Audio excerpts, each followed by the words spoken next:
we're Robin and Steve.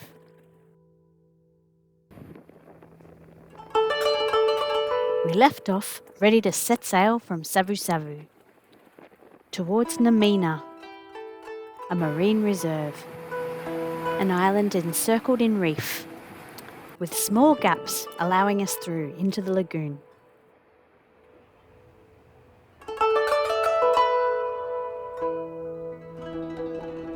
There's so much coral that we were glad to find a mooring ball, which we felt better about once we'd checked it out underwater. Then we were free to check out what else is underwater here.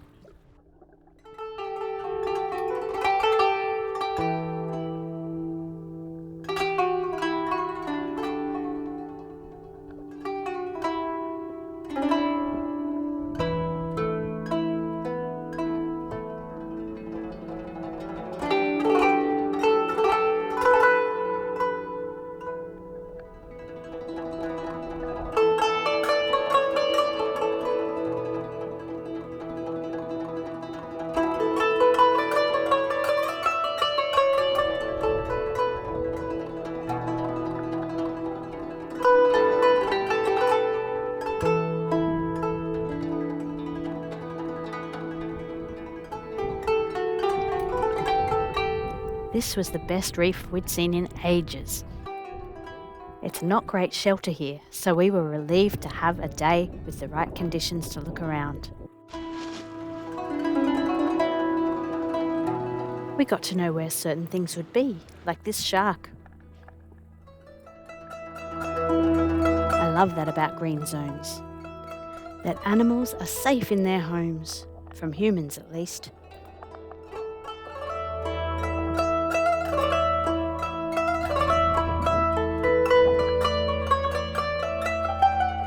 In many nearby places, the coral has been smashed by the recent cyclones. We'd love to know more about why this coral has come through unscathed. There were some beautiful big fish down deep, which sadly is something we rarely see, at least these days.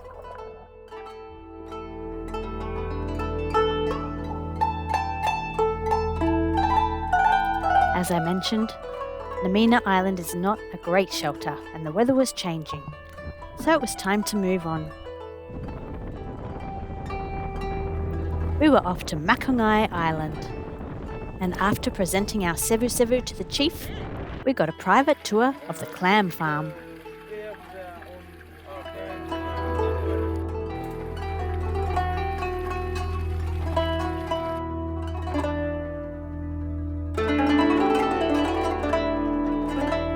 David and Jolene were just lovely and explained the breeding cycle of the clams and about harvesting sea cucumbers for export and just showing us the sights in general. In 2016, houses here collapsed in Cyclone Winston, the most intense tropical cyclone in the southern hemisphere on record. All these years later, these lovely people are still recovering. Back aboard Rikali, all of our fruit had decided to ripen at once. It was crunch time for these jackfruit. That done, it was time for a spot of exercise. A couple that planks together stays together. Planks are pretty boring, so let's go for a walk. By now something was very wrong with the top of my foot. It was way too painful to get my second shoe on. But we got up high enough for Steve to check weather and emails and get a glimpse of a view. My right foot was officially too painful for walking, but kayaking was okay, and so was snorkelling with one flipper.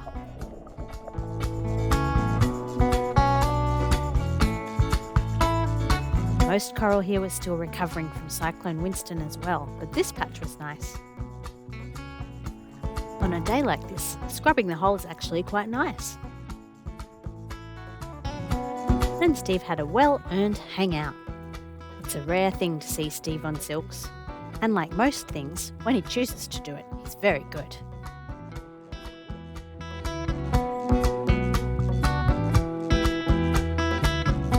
Makungai Lagoon became mirror calm.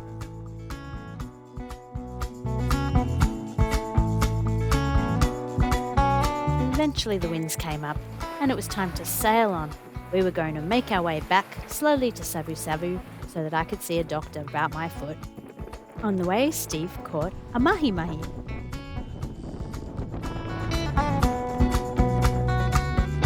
We stopped at Coral Island on the way, another place clearly damaged by the cyclone, but it was really beautiful. We kayaked to this beautiful sandbar. Then we went to check out who lives underwater here.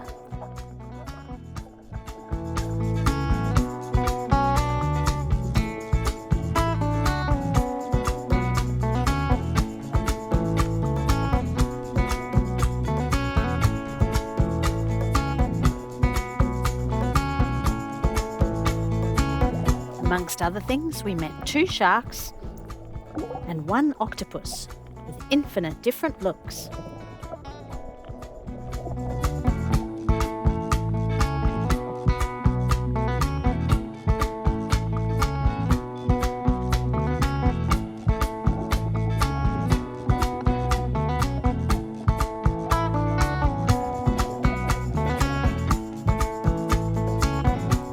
It seemed to be watching us watching it, and we could have watched each other for hours.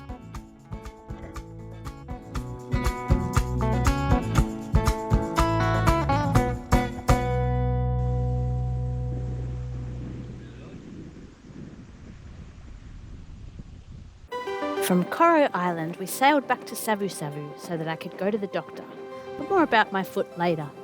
That will make for one pretty disgusting slideshow. For now, let's look at Tavanui Island. There's a lot of agriculture here, including copra production.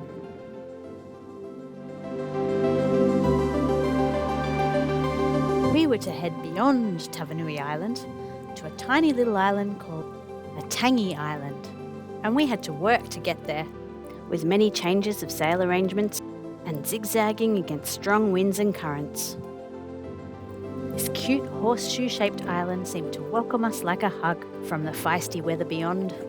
We didn't know what to expect and were pleasantly surprised by its unusual geology and its mix of evergreen and deciduous trees. And we found our friends Rich and Jude from Amelie. In the dry season, the leaves of the sea almond trees go bright oranges and reds.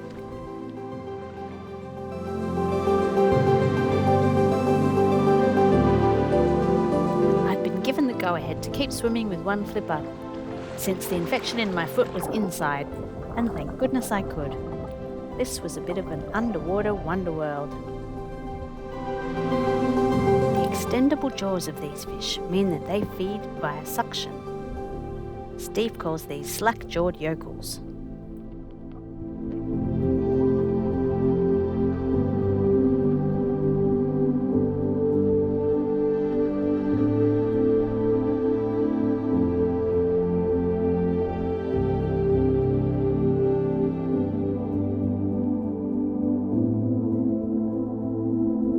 We spent happy hours bobbing about with our friends Rich and Jude.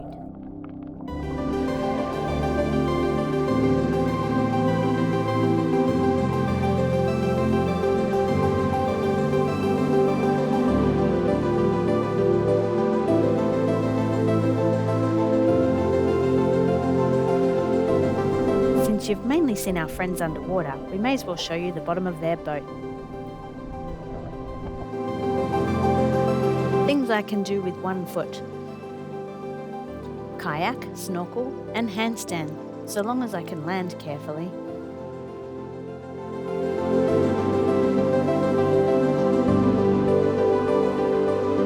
Easy does it. And left foot down. In theory I could also do rope, but it was a little bit too rolly.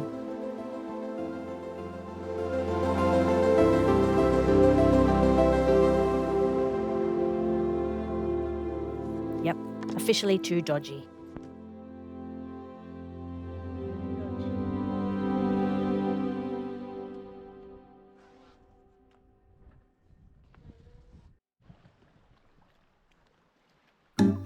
Now you can choose to leave off with these serene water scenes,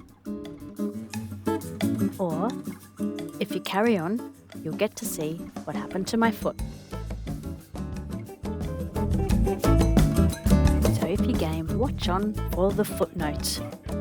Yep, that's good.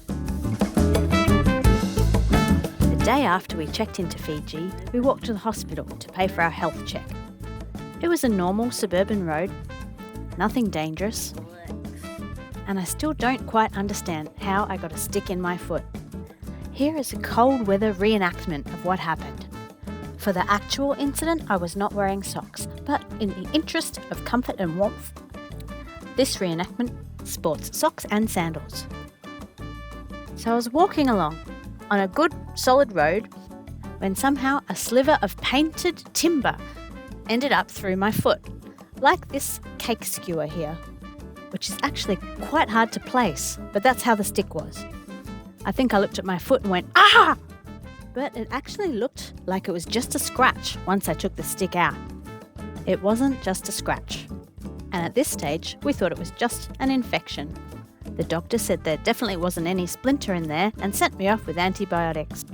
This boring story will continue in the next episode, and indeed for my whole time in Fiji. But there will be a lot to look at besides my foot. In reality, it got even more disgusting than this, but I'll spare you that and leave off with our encounters with an octopus.